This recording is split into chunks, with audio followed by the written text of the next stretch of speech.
Motivational speech is a great way to start the day, not only if it's coming from your own brain, but that's the kind of wisdom you'll find in this channel by yours truly. So maybe don't subscribe, the world is full of idiots and I like it that way. Anyhow, somewhere out there a motivational speaker is blowing like a maniac. Wake up at 5 a.m. and seize the day. Meanwhile, I'm just lying here wondering, does the day even want to be seized? Maybe the poor day is tired, disillusioned, just want to lie down and question existence. Honestly, I respect that, because sometimes the most productive thing you can do is absolutely nothing. I'm not saying I hate hard work, I've tried it, it's fine, it gets things done, sure, but let's be real. There are days when your energy just backs up and leaves town, like your brain knows runs your willpower and just dips. Instead of forcing myself to take off another meaningless task, another line on a to-do list that only leads to disappointment, I started asking, what if I just didn't?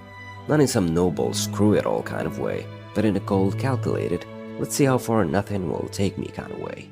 And you know what? It's oddly freeing, terrifying even. Society's mantra has always been, if you're not moving, you're failing. But maybe idleness isn't a dead end. Maybe it's just an unscheduled detour to something smarter. Science in its dry and emotional way backs this up. Turns out, your brain is working harder when you're not actively trying to solve a problem. It's like an involuntary, subconscious AI running background processes while you're busy feeling useless. These hard-working scientists have discovered something fascinating, possibly in their leisure time. If you try to solve a problem long enough and then stop to do something else, like, I don't know, take a shower or stare at a wall, your subconscious keeps working on it. Yeah, while you're out here sipping coffee and doom-scrolling Twitter, your brain is still articulating the thoughts you had about that project or problem. Like your subconscious is the ultimate backstage manager doing the real work while you pretend to hustle. I remember agonizing over a project for weeks, staring at the screen so intensely, I'm pretty sure I aged a decade. Nothing worked, eventually I gave up and took a nap, and then, like a cryptic message from the void, the solution just appeared. Turns out, while I was off drooling on my pillow, my subconscious was quietly doing all the heavy lifting. But don't mistake this for some grand epiphany about laziness. You can't just lie around waiting for the cosmos to hand you brilliance on a silver platter. That's not genius, it's just nihilism poorly dressed as ambition. Bro, even the void has limits. Life isn't a productivity contest, it's an absurdist theater where we all just kind of show up.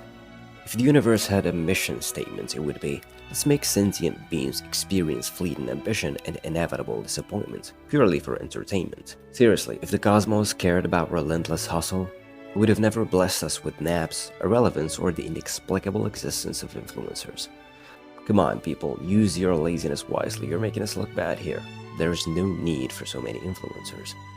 It's absurd how we grind to get the title of achievement just because society drools over appearances.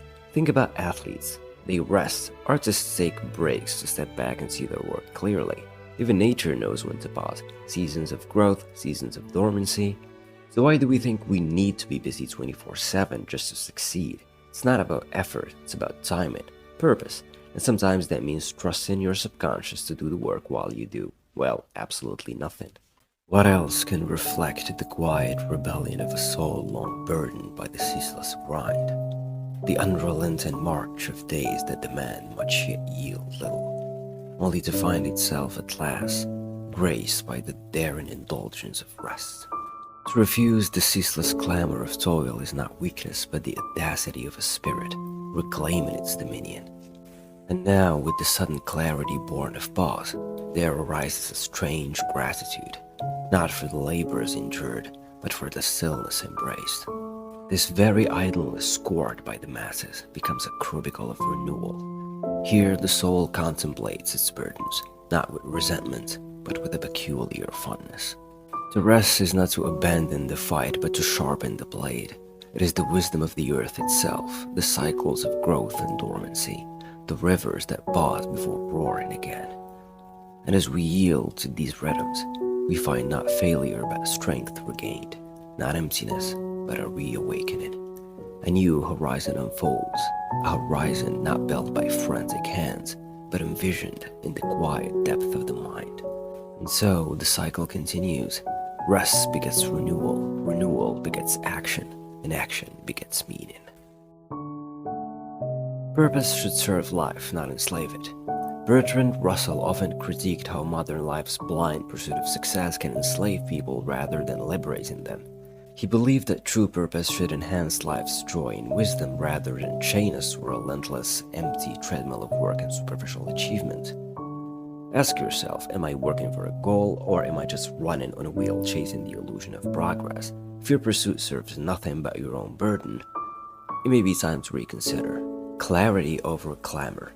Russell encouraged a commitment to rational thought and clarity over ambition-driven noise. Instead of chasing shallow tasks just because they appear urgent, one should pause and analyze what truly matters. Embrace strategic laziness not as idleness, but as an exercise in clarity. Let your subconscious do the process, and while you step back and evaluate what is really worth pursuing. So, if you're feeling guilty about not seizing the day, maybe ask yourself, is the day even worth seizing right now, or is it better to let it go? Give yourself some space and trust that when the right moment comes, you'll know what to do. Sometimes the smartest thing you can do is nothing at all. Sometimes nothing leads to something even better.